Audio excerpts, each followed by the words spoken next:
Developing tonight, new reaction after President Obama takes a swipe at Fox News today for showcasing low-income folks who are gaming the system on his watch.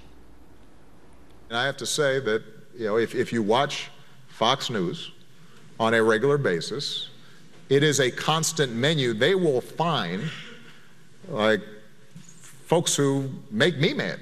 I don't know where they find them, right? They're all like, I don't want to work. I just want a free Obama phone or... Chief Washington correspondent James Rosen is one of the people who has made the Obama administration mad. And he is here with more. Hi, James. Megan, good evening. There was a time, and I remember it well because I was the reporter of record on the story for this channel when it was all happening, when the Obama administration launched a war on Fox News, with White House aides publicly declaring us not a real news organization, an arm of the Republican Party, and trying to get us kicked out of the network news pool rotation. That effort was aborted, but the president from time to time has continued to blame Fox News for what he believes are popular misconceptions about him and his record.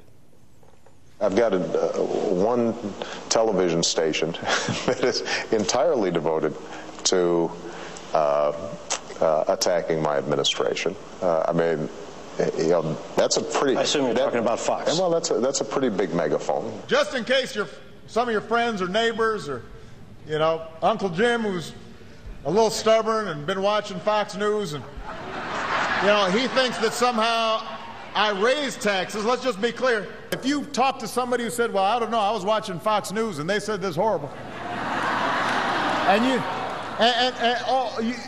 you can say, you know what, don't take my word for it. Go on the website.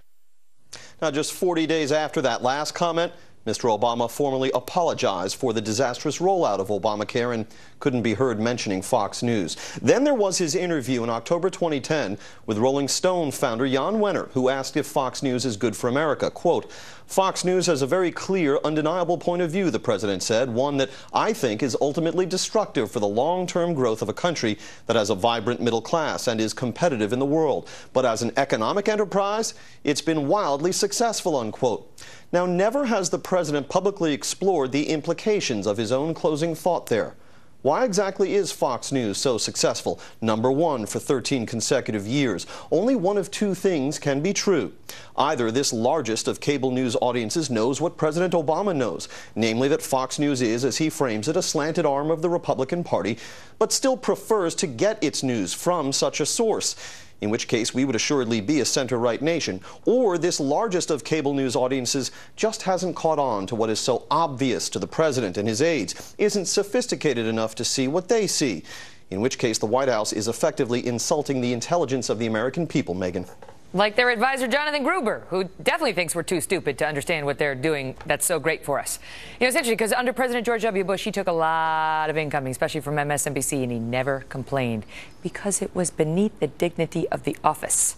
Meantime, the point the president was trying to make today was about poverty, which happens to be an area where his approach has undeniably gotten a fair shot long before Fox News ever came on the scene.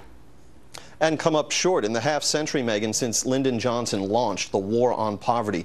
The American taxpayer has shelled out an estimated $15 trillion on state and federal anti-poverty programs. Yet the poverty rate has only declined in that 50-year span from 19% to 14.5%. And in Baltimore, it's almost 25%.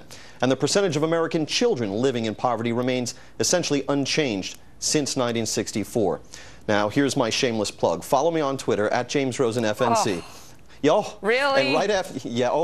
And right after this segment, I'll tweet out the modern president under whom the poverty rate in America hit its lowest point. Why can't I just Google that? Why do I have to go on a Twitter, sign up, follow you? It's less typing. It's less typing. Here, I got a better tease for you. Why don't you take your last 15 seconds and tell us about that time that you played the piano with Paul McCartney? October 8, 2005. Who remembers? Who remembers? I was there.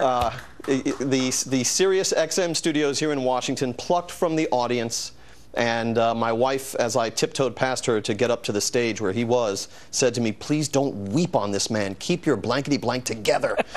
And you didn't. And I did. I played piano. I shook his hand and I said to him, "Union wages, right?" He says, "You're not going to get paid for this. Don't get above your station." I'll never forget, James came back to the Bureau and he was like, the hands that wrote Hey Jude touched these hands. Yes, and then right here. I said it was a very good thing that you were married because it was very unlikely any other woman was going to sleep with you after that public display of crying on stage. To be continued offline.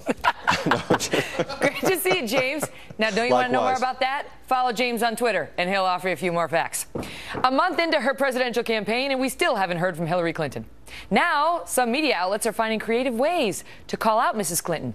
Ed Henry and Howie Kurtz are here next. And by the way, so much attention on Jeb Bush and what he said. How about on what Hillary Clinton is not saying? She's in the Presidential Protection Program.